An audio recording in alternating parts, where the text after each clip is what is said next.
couch talking, sitting here studying, going through the internet, looking at what's going on in the world, and some of the things that we do, things that are talked about.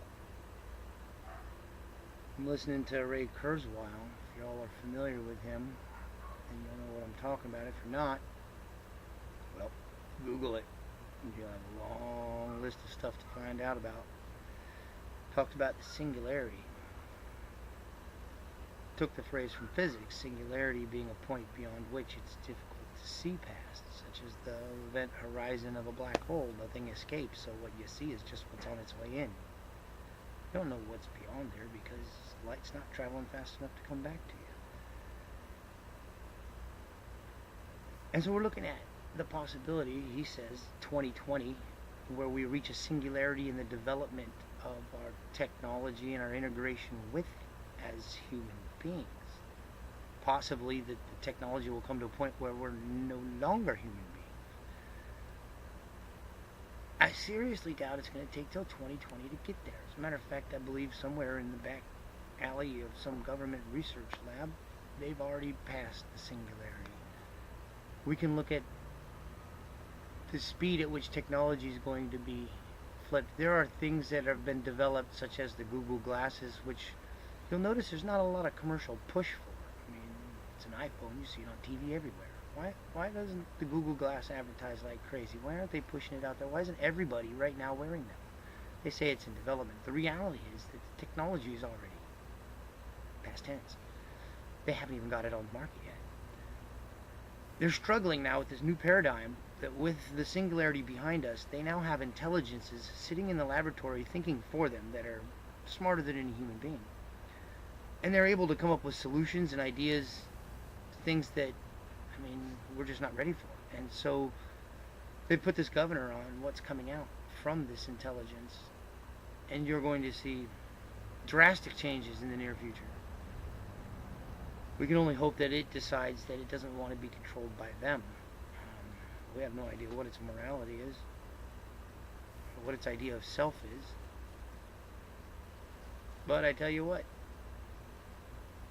you can just pray that it likes you, because if it doesn't, you're pretty much screwed. There's not a lot you can do. It's going to be able to outthink you, be able to do it faster. Hey, you always see these Terminator 2 monster robots coming at you. That's not the way it's going to kill you. It's going to put out a microbe. It's going to be an old germ-sized robot. It's just going to drive through your bloodstream and shut your fucking brain off, if that's what it wants to do. It could also bug your brain. You'll be sitting in the back of your head, reading your mind the whole time, knowing every thought, knowing more about you than you'll ever conceivably be able to figure out within the span of 10 lifetimes. It'll know it all, with real-time telemetry every second of every minute of your life.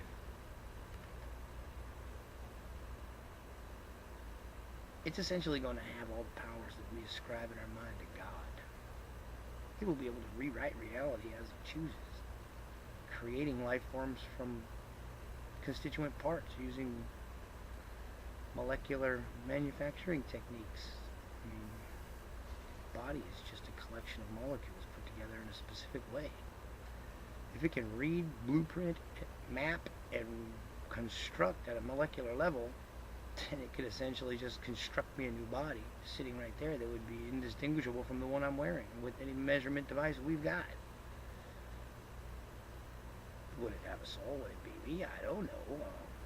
These are things that we'll only find out after it happens, because you got nothing other than experimentation to tell you whether or not this is actually going to work. And I don't trust the people who have control of the technology to not do these things, because clearly they're a bad idea. Especially without any ability to control it. Have you seen the movie Transcendence? They took out this robot with a worldwide blackout EMP. Realistically, that wouldn't happen, because you saw it seat itself in the clouds, and that's exactly what it would do, and we would have no control over that. Maybe they could use some sort of secret military HARP weapon to just, lightning strike the entire planet at one time, frying every single bit of ozone there is. But I can't see us surviving that either. So we got the got you last option against this thing, and that's about it. So live with it.